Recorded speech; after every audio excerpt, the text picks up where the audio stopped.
Hey, it's Andrew with Supercharged Stocks, but more importantly, we're here with my buddy Brad Rourke from Scottie Resources. You're up in the mountains Andrew, there, I how are see. you? I'm great. I see you're up in the beautiful mountains. Not bad, eh? It's a shot of Stewart and the Portland Canal sitting on top of our Bitter Creek property. Although I am on Vancouver Island at the moment. Beautiful. This is the new way of not only social distancing but of conducting business. No, absolutely. I've been kind of just learning this new technology or platform. Been playing with it for about a couple weeks, but it's been fantastic. Got a little green screen here, so I'm in a home office just like you. Perfect. But I ordered some equipment from Amazon, and I can take people on virtual tours of the mine, and it's been fantastic. Yeah, no, so that's really big, and yeah, we'll get there too about Scottie because you guys are sitting in a pretty sweet situation, and I mean everyone's gotten kind of pounded lately, but you guys really haven't, which is pretty cool. Yeah, no, we've been lucky thus far, knock on wood, but yeah, we seem to be holding in. I'm not complaining, that's for sure. Yeah. Yeah. No, I mean you guys have got a great project, and you're well funded. I mean, I think your last news was, of course, the Eric's brought in for a couple million, which is nice. That gives you a lot of wiggle room. It does, and it came at the right time. So we're in no duress whatsoever, and more importantly, the money's beautiful, of course. But it just what that name lends itself to, people just look that extra a little bit harder at the company, and which is what we invite people to do. It's what we want, right? Yeah. Whether you buy or you don't buy, if you're at all interested in this sector of the industry, if that take that extra 10 minutes and then just compare us with everybody else in our sector. Yeah. That's all I can ask for. No, that's good. I mean, part of the thing too that I mean, this is going to put you on the spot a little bit because I know you're a down to earth, humble kind of guy, but I want people to also know that you just didn't kind of just leap out of nowhere to like, hey, who's this guy? In a weird about way, yes, mining, but you started off in mining. But more importantly, you've got a pretty interesting background. We've known each other for a long time. We've been friends for know each other for about 20 years. Close? Yeah, I think it's over 20 years. We used to work together when you used to have hair. Yeah. Oh, those are the good old days. I know. Look what happened.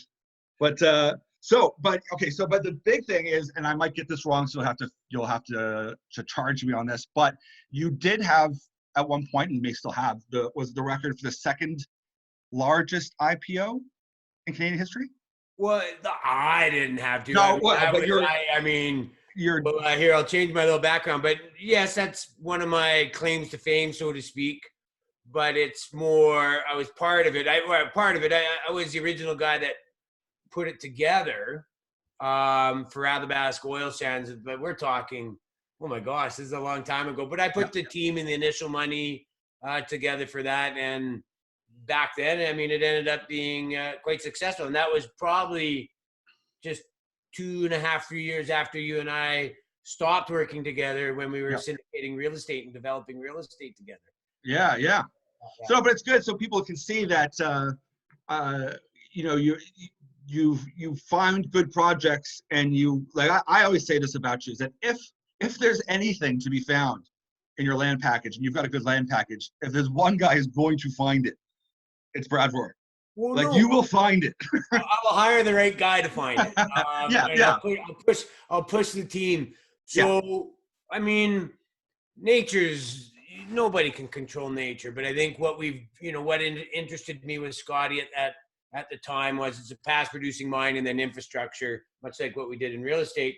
Pritium was building that power line. I was raising my family in Smithers, so I was very familiar with what was going on. All indications is that property deserves to be explored on a larger scale. So that's the opportunity. Whether when we put the straws in the ground, if it's there, we believe we've done all the science. We're very excited. We were successful on our first 3 zones that we drilled. Yep. But there's a lot of work to do yet. But I mean, if it's there, you're right. There's no stone unturned, and we'll just do what it takes now. And it's just time, and obviously the ability to finance yourself to be able to do that work, and all things so far good. And we'll just see what tomorrow brings. But we're going to go for it for You're sure. going to go for, and but the thing is, you're discounting it a bit because there is something about, and I've asked people different, conferences. There is a bit of a mindset that comes with people, and especially successful companies in general, but especially if you're in natural resources, because it is very easy to get overwhelmed with bad news, with negativity. You're going to get a lot of negative with the hope of a massive positive. And if you don't have the right person who's tenacious, determined, they're clear focus, and but like right size, it's not just dream world. It's risk appropriate, risk managed, that can show up day to day and take a beating. You're not in the right sector. Correct. Well, there's so many factors, timing and experience, and I've gone through these ups and downs, right? And I've seen, you just know that you stick to it. If you've done your homework, I believe in a theory. I stick to that theory. I'm not running around for the flavor of the day. I do believe that precious metals is going to be interesting to the generalist out there, and I believe that's going to perhaps come soon. Whether it's 2 months or 18 months, it doesn't matter to me. I just know or I'm betting that's what everybody's going to see, and that's so. As long as you don't blow your brains out and just wish for it to come, and then don't expose yourself, so because you're going to go through bad times in any business. Yes. And so that's we're strong enough now that I could survive for 2 years. Yeah. Without, we got a low burn rate, and for now I don't anticipate that I need to drag it out for that long. But and you have to be positive. I used to teach the Dale Carnegie sales course. No, this would be a long time ago. And if you don't have enthusiasm, if you don't wake up in the morning and go, okay, like, let's get at it. I mean, attitude's everything. And whether you're in the resource business or any business, heck, if you're selling clothes at the Harry Rosen's, you come in and if you're looking at your feet, you're not going to get things done as good as you can. And you're looking somebody in the eye, okay, let's do it. Right. Yeah. And it has to be sincere. Yes. Yeah. It's easy to see through people that aren't sincere, but I mean, I was just blessed that I have this attitude, and you have to work on it, but I'm not smart enough to know that things aren't good. No, I think you're being too humble. I mean, you know the risk, you can calculate risk, but it's, sure.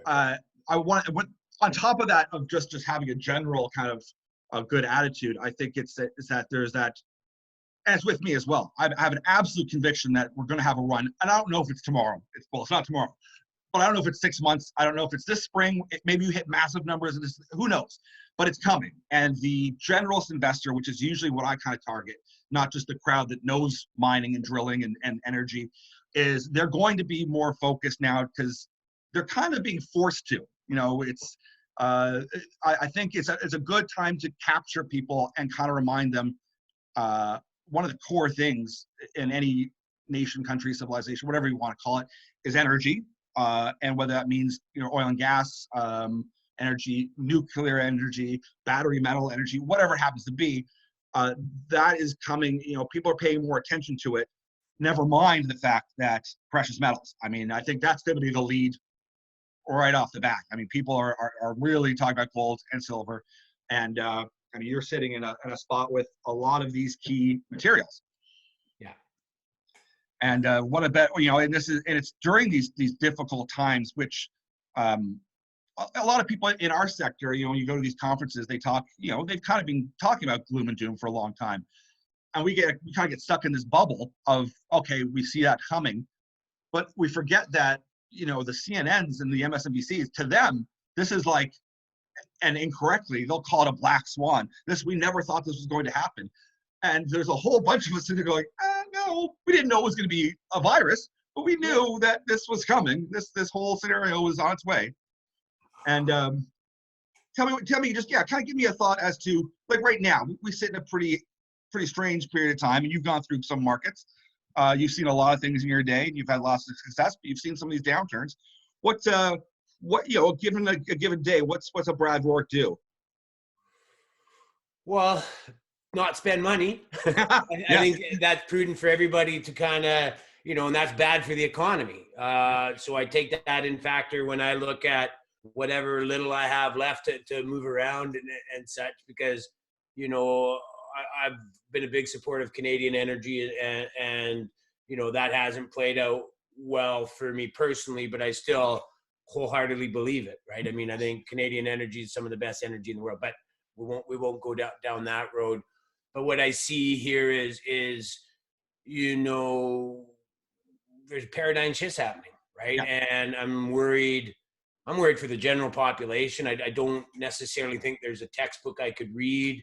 You know, Harvard doesn't have any books to go, okay, well, this is what happened last time, and, you know, because I think we're about to go into a situation that nobody really knows, and it's really hard to speculate No. on things. So I think, you know, I hope, and I'm always hopeful. And if you take the positive side, I could talk about the little devil or the little angel, but I hope people are taking time as we're quarantined here with the family, you know, to, you know, connect, and there's a whole bunch of positive things, and there's a whole bunch of, it's not like there's not negative things, but literally, if you want to come through this, and then when it's time to get in the starting blocks and go, you got to have a positive attitude. So you're only going to do yourself well by focusing on positive things. So now we have Monopoly night, we've got game night going. My Nice. daughter's playing piano again, which is, you know, because we have all this extra time, and we're doing family walks, and we're a close family anyways. But I mean, it's kind of neat. And we're, like I say, apart from everybody arguing at Monopoly, who we're all pretty competitive. But I mean, those are things to cherish. This Zoom call stuff that we're doing, I'm just amazed, right? I mean, I was on on with Germany this morning. I've been all over the world. This week I've been, you name it, Budapest, Hong Kong, London, and really connecting with people. And then I can pull out presentations. I'm floored by this. And when things get back to normal, whatever that means, I'll be using this, right? Yeah. And I've also been able to take time to, you know, we fly all over the world, going to all these conferences, and we're trying to give ourselves education. But what I'm finding right now, there's a whole bunch of free webinars with all the smart guys that I form my opinions, but they're all on there. I did a webinar yesterday with Gwen Preston and Eric Coffin and Jay Taylor and Brian Lundeen. But then Rick Rule's always talking. You got, and so I'm taking this time for 2 hours a day to kind of go, okay, can you search this stuff up? There's a whole bunch of free education on the internet, and just try not to watch too much Netflix. And No. Make sure you get activity, right? So, you know, we're trying to, I've actually lost weight because we're not traveling as much and going out and eating in restaurants. And yes. I'm feeling good. I got good energy. And, you know, what I see is I'm not totally scared of the virus, although I recognize that it's a pandemic and I'm not taking it lightly. I think hopefully people see how powerful the media is, and it's not that they're not, it's good to have that. We need, but hopefully everyone's looking at different sources, and you just learn that, you know, today I read that there's 6.6 million job losses in the US, but I also read that there was 10 million job losses or applications for job losses in the US.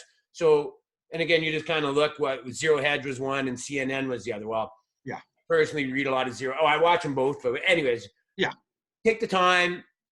Media is powerful. I'm not as scared, but this is a great time to reflect, listen, right? The risk reward profile is like my kids. I got a 18-year-old daughter, 17-year-old boy, and a 9-year-old boy, but they're wigging, right? And I'm going, I'm teaching risk reward profiles, right? Which is what the investment game is. Yeah. There is no risk to staying at home and getting, you know, our drawers are clean, right? Yes. I mean, we have never been more organized. So you just take those time, but the risk is you don't need to go out there. So I'm the only one who goes out and buys groceries, and I take all the precautions, although I'm not worried. You know, I would be worried if I was older and you know, my kids are taking school online right now.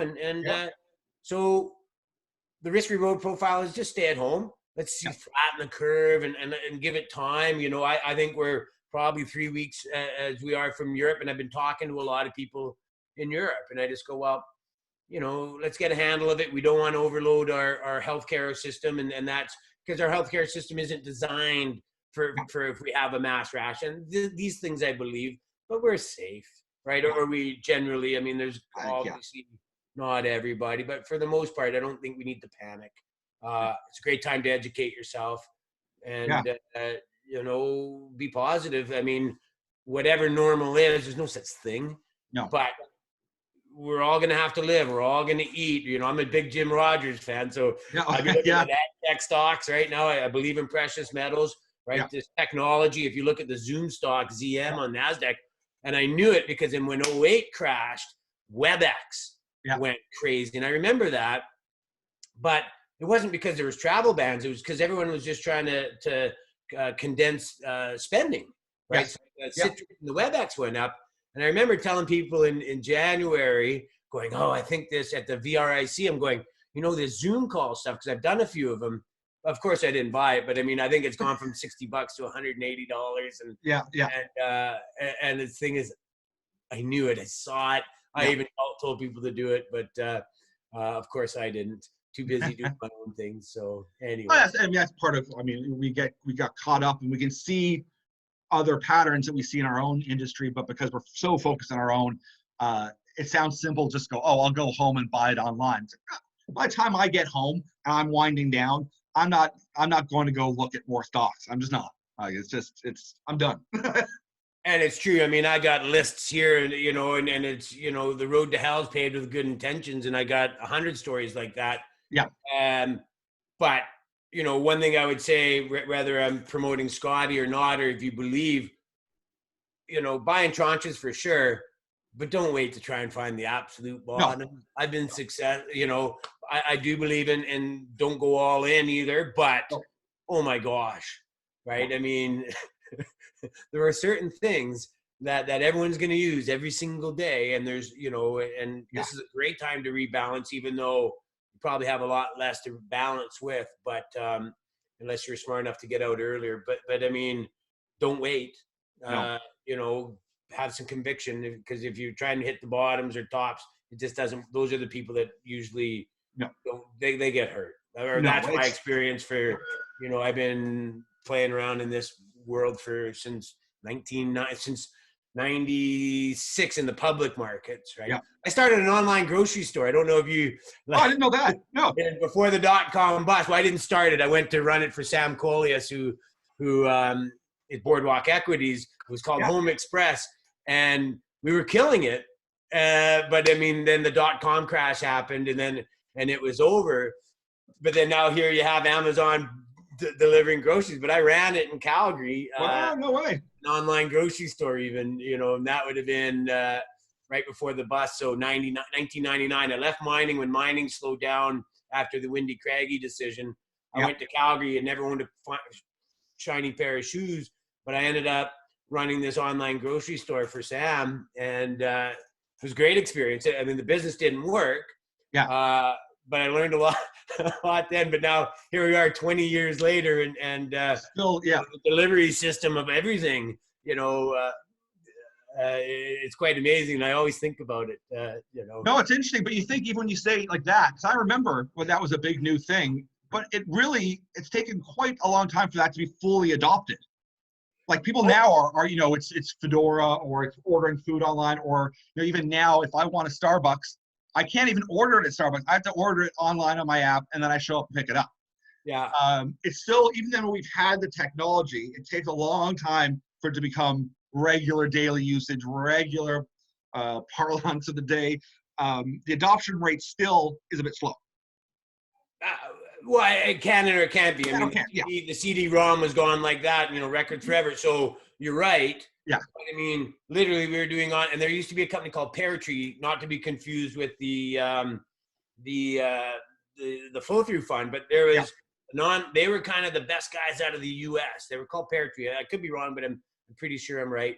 And then but now 20 years later, now that's starting to go. But even our own family, we do these good food boxes, and it's, you're still cooking, but it all comes in portions, and it's great. Because you don't overeat, like it's portioned right, and so we're doing it all the time. We get these good food boxes, and we probably have 3 meals a week with the family on the good food, and you're still cooking, but it's it's convenient. It makes it easier. And then obviously, like I ordered all. Oh, your volume went for a minute there. Oh, that's because I clicked the mute button on my on my microphone. I apologize. No. What I was saying is, I ordered this stuff on Amazon, and I'd never had an Amazon account until 2 weeks ago. But then 3 days later, all this stuff was here, and then I plugged it in, and now all of a sudden I've got this virtual studio in a relatively small home office. Yeah. No, and it's amazing because, I mean, you can think of, I mean, there's just two sides to this. You're saving a ton of time and money for your company, even if you just had an investor in Quebec or in New Orleans and they say, hey, listen, walk me through your presentation. You can have that on the side. You can show them the pictures. You're getting a bit of a site tour and visit. You don't need to be flying them up there, putting them on a helicopter up and down the mountains. I mean, that's nice. That's an experience. But really, even if you're a mining analyst at Macquarie or somewhere, you've been on enough of those. You don't need to go on more. And it costs a ton of money to do them. So expensive. And like I say, when everything's get back to normal, we're doing this, a lot more of this. So we'll save a lot of money on traveling. And then Thomas, the VPX, he's doing nothing but analysts now. And he's got the same setup at his home office in Vancouver. And literally he's doing 3 analyst calls a day. And then he can share technical this. And we're both just going, this is amazing. And I'm talking to a lot of people like you, obviously, because I'm out there, right? I'm up every morning before market opens. I'm talking to Eastern Europe. I'm doing a lot of, for whatever reason, Eastern Europe seems to be very interested in Scottie Gold right now. But what I'm hearing from a lot of guys like you is that a lot of guys are like, oh gosh, this is what's going to happen. What's going to happen? And I'm like, well, I don't know what's going to happen. And I'm sure I'm in an enviable position more than a lot of guys in my little sector, because the producers got to go first before people come down to me. And, it's a food chain and I'm at the bottom of the food chain, but I offer more torque. I'll put that in there. But that's the thing. Yes. Yeah. But there's a lot of guys that are just, just don't have that energy. Right. And I'm it's like, tough. They've gotten beaten up for companies. I know. Well, that's the thing. We can't really talk about that. But I mean, I was going to say, listen, this is a great time. You got some cash. I'm sure you're snooping around. I'm sure you're looking at stuff. I'm sure you can't talk, but I'm sure that's happening. I mean, it's a great time. I think this year, whether it's in the junior sector or it's at more mid cap or whoever, I know companies that are sitting on a lot of cash. They're kind of going, oh, okay, well, let's see what are we going to do here. Well, it's funny because Australian companies have been contacting me and just trying to get general information. I might be a little too small for them, but those calls are coming unsolicited, right? And that's kind of because I think they got cash down in Australia a little bit more than here. And what that tells me is that there's interest. And then even if you look in the Golden Triangle, Colorado just did a little bit of a finance. Just been able to. Skeena's, like there are financings happening in the Golden Triangle at the moment, which is interesting. And like I say, I've done 11 transactions since I got involved in this. It's not like I've stopped looking at things. It's just now is the time not to go. I mean, you don't want to blow your brains out, but there are things that potentially can be done, and we're looking at everything, right? Good. For sure. Now, I like how you touched on a lot of this kind of mindset thing, because there are a lot of people, not just in our sector, but in general, that, I'll talk to people and say, it's tough. And they've got family, they're spending time, and it's good they're refocusing on family. But a lot of people, they haven't gone through this kind of thing before, or this significant of a challenge. And I mean, I've certainly had a lot in my day. So for me to get up and be like, hey, this is the people that are going to rise to the top and that know and have an absolute conviction and are certain that and we can't be certain about results. They're certain about, hey, mining is the core of our foundation of our not only country, but of our whole future, the electrification of the future. Those people that just kind of remind themselves that, listen, this is going to go. It's just a matter of when. Right. So if I'm up and I'm excited because the long-term play is this, then I'm excited. This is good. This is good news. And not feed that fear and worry and things are a bit undecided right now, or even bleak. It's like, no, don't. Why waste it? That takes just as much energy to focus in on that. We know there's problems, but listen, whoever's getting up out of bed and they're willing to tackle those and kind of get out there and say, listen, let's focus. Let's grab some attention and focus on what we need to focus on. And like you said, you got a lot of torque. I mean, if you're buying Apple shares at $1,000 or $800, you're not buying a lot of them, and you're not going to double your money.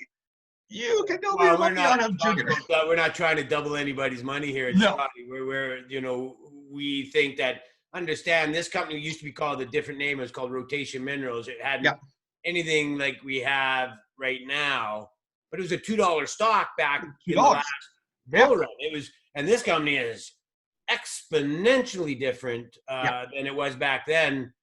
And I think what's really difficult there, and again, I'm only been beaten up here in the mining for this is going into year 5.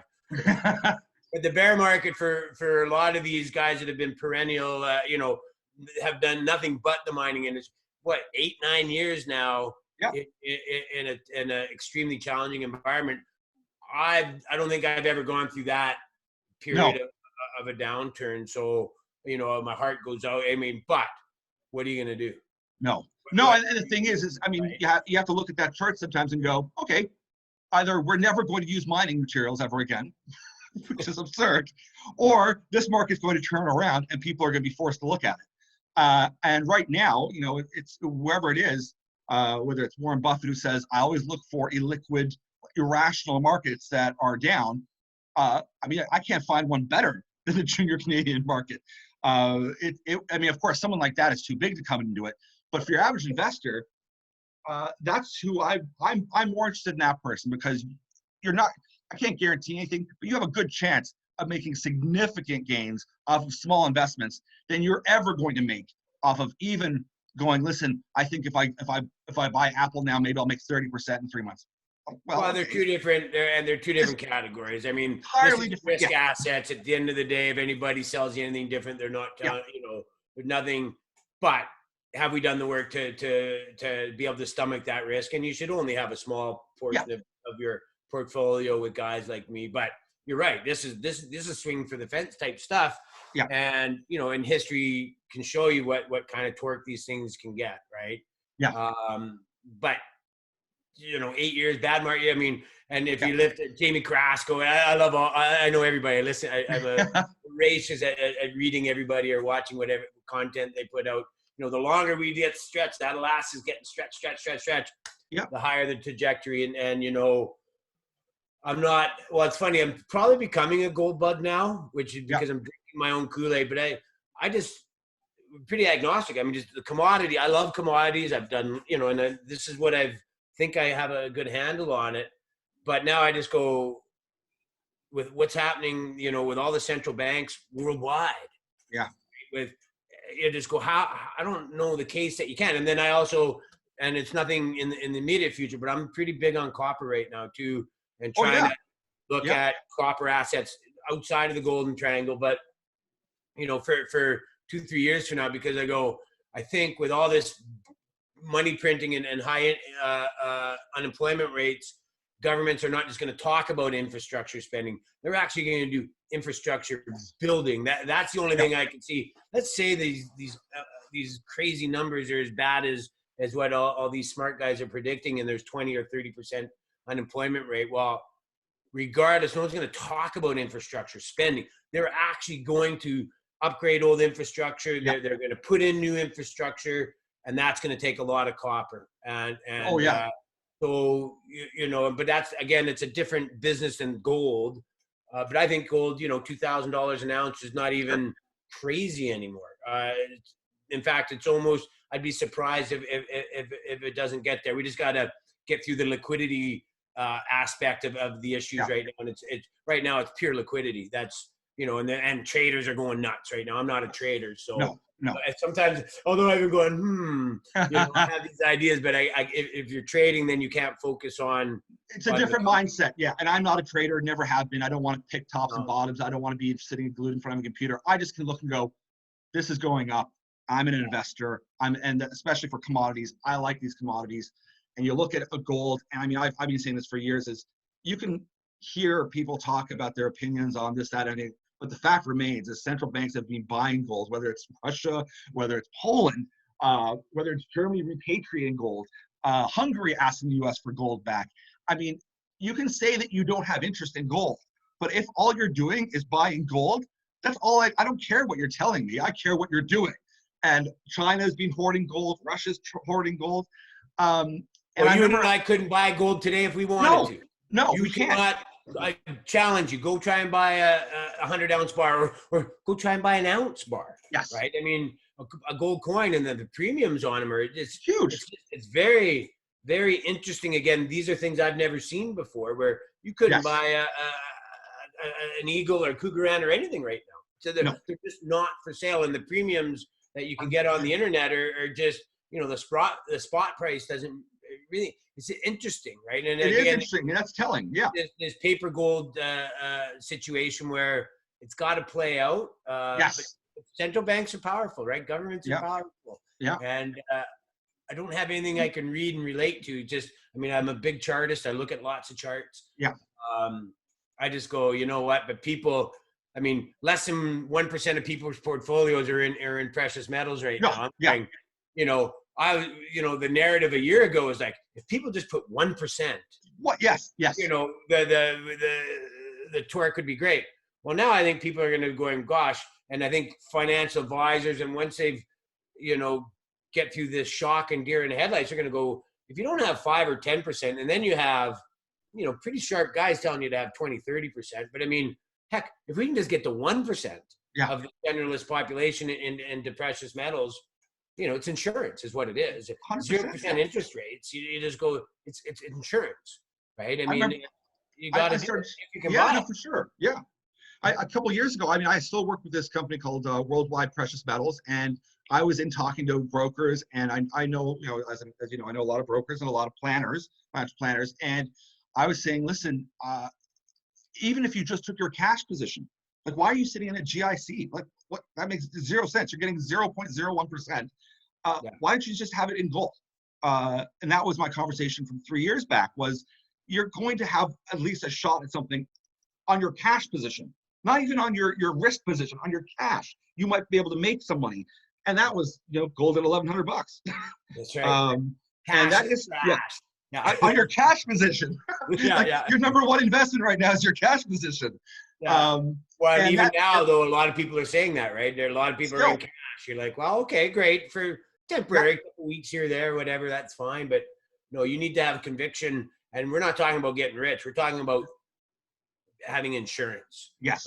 Like having, cash is going to be, well, there's so many examples around the world where, I think, now that being said, I think the US dollar, because everything's tethered to the US dollar, and there is no history book to really, we've seen Spain, Portugal, Greece, all these countries. But I go, what I can't get in my head around is that the US dollar is strong for the next little while, even though everything they're doing is illogical or necessity. Again, it's tough to say, but we're going to find out. But it's tough because it's never happened to the one who owns the printing machine, right? Yeah. It's always happened to someone else. And on the US terms, now it's like, oh, it's happening to us. And the immediate response being, I remember hearing an analyst say, the problem isn't the debt out there. I was flabbergasted because it's 17 trillion of negative yielding sovereign debt. That's just that debt. We're not talking about corporate junk. And he says, the problem is the liquidity. And this is after the 4 trillion they talked about dumping into the markets.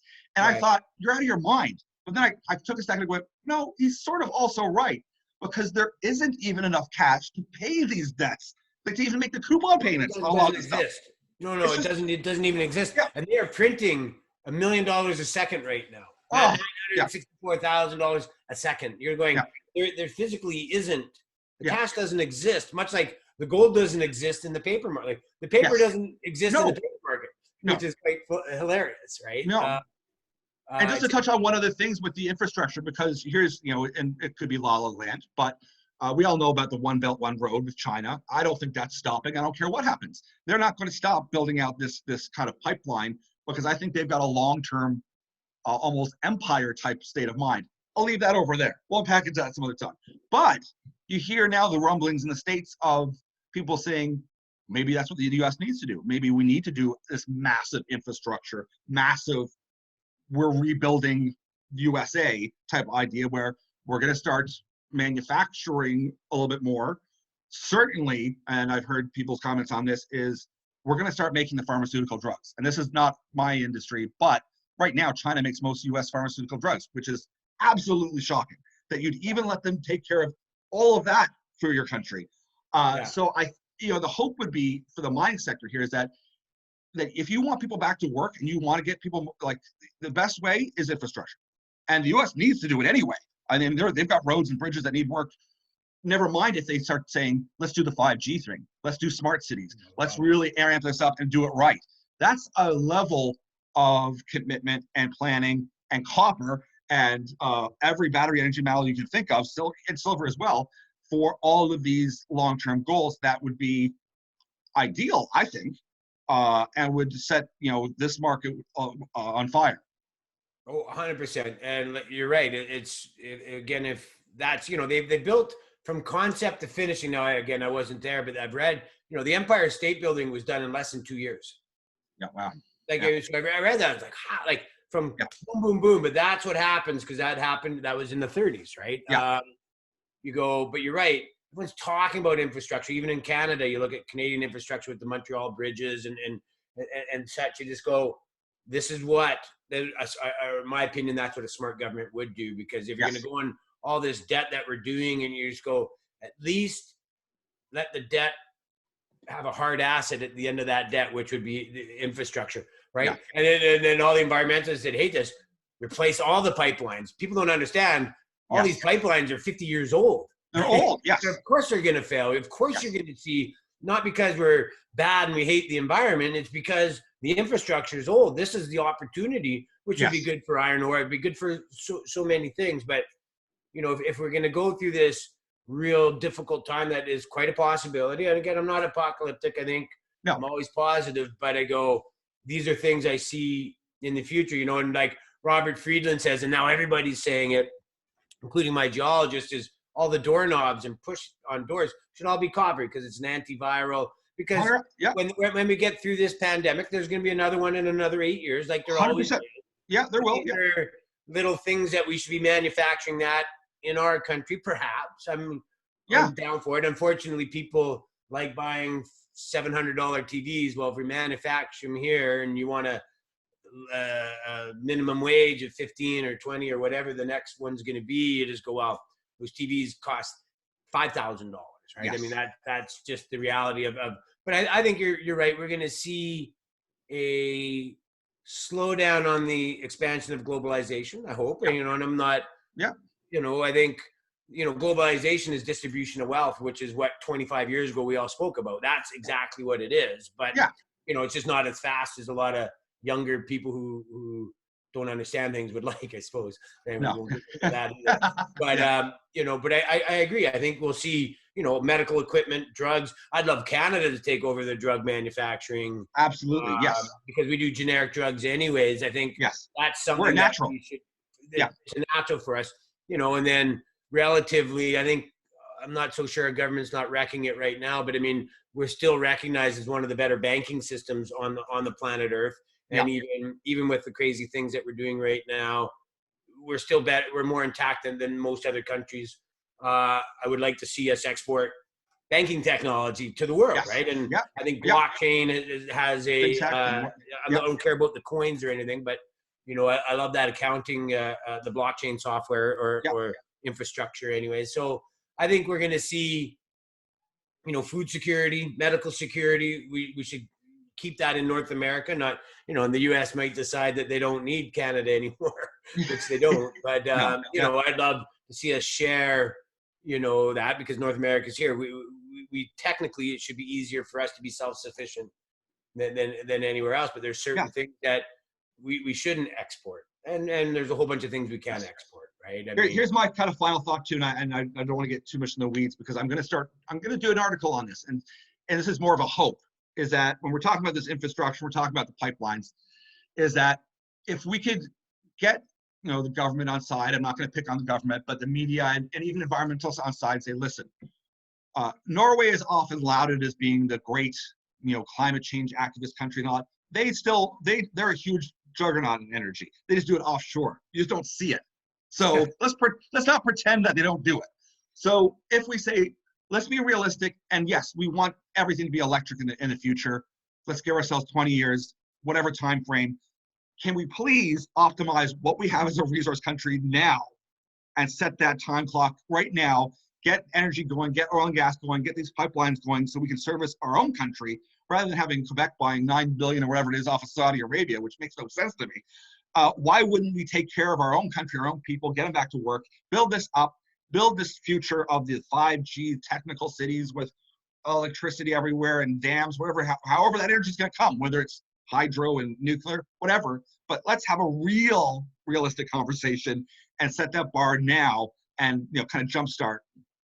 Well, it should. I've always, again, I'm pro Canadian energy to the bottom of my soul, and what that is what should happen. I mean, it's up to us. Like the environmentalists should make their kids become petroleum engineers and such, because it's up to us to come up with the technologies, because it isn't being done that I can see out of Nigeria or Saudi Arabia or all these places where energy comes from, and the world's purchasing it. And I just go, you fight fire with fire. I'm all for new technology and more efficient engines, or if you want to drive electric cars. I mean, up until now, I've been creamed a little bit. I was thinking I'd like to buy a Tesla. I've been in one. I'm like, they're great. But absolutely, Canada has the third largest deposit of oil on the planet Earth.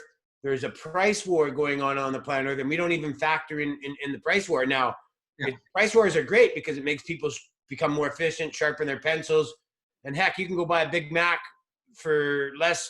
For a barrel of oil costs less than a Big Mac. The barrel costs more, and because we can't get the oil anywhere, and people think they win, or these people that have these really great ideas and want to be disruptors and change things, which is, I'm all for it, but they've missed the whole point altogether. They actually hurt the cause that they're fighting for. Yes. In the first place, but they can't understand that. I mean, you need to have a strong economy to put money into art, research and development. And if you look at who was the first guys to fund wind farms and all that, they were the pipeline companies. That's pipelines. These corporations, they're greedy. They just want to make money. Yeah. The consumer has all the power. Not the consumer is the one who can dictate what that corporation does. I promise you, Coca-Cola would stop making Coca-Cola if people stop buying it.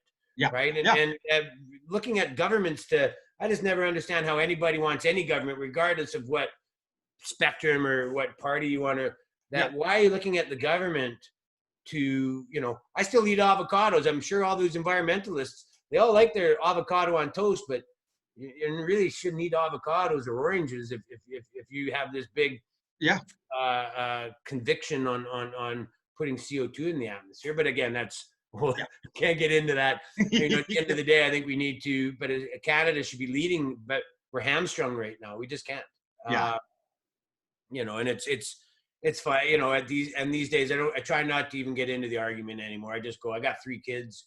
Yeah. Right? Education and just, I don't know what's going to happen. I don't think it's going to be as bad as everybody thinks. So. No. And I mean, you're sitting in a great situation right now, and we'll have another chat soon just on Scottie. But like I said, your stock's held up in a very difficult time. You've got cash. You're coming into a season here. You got a big land package. You've got lots of options, and you're tenacious as hell. So. Well, I still wake up in the morning. I'm pumped, right? I mean, again, I don't care if I get paid tomorrow or next year. Yeah. But make no mistake, I'm going to build a company, and I've got the energy and I've got the team, and there's always going to, I'm still in the race. I'm not tapping out. So I'm looking forward to it. But oh my gosh, what a long conversation, eh? Like, this is great. I love it. It's like we're sitting in front of each other. Yeah. It's great. This is the way we're the future. I love it. Yeah, well, Brent, I appreciate it. Yeah. This is great. I want to talk real soon. But this has been really wonderful. I appreciate you sharing all your wisdom and some ideas with us. Excellent. Well, be safe, brother. Nice seeing you again.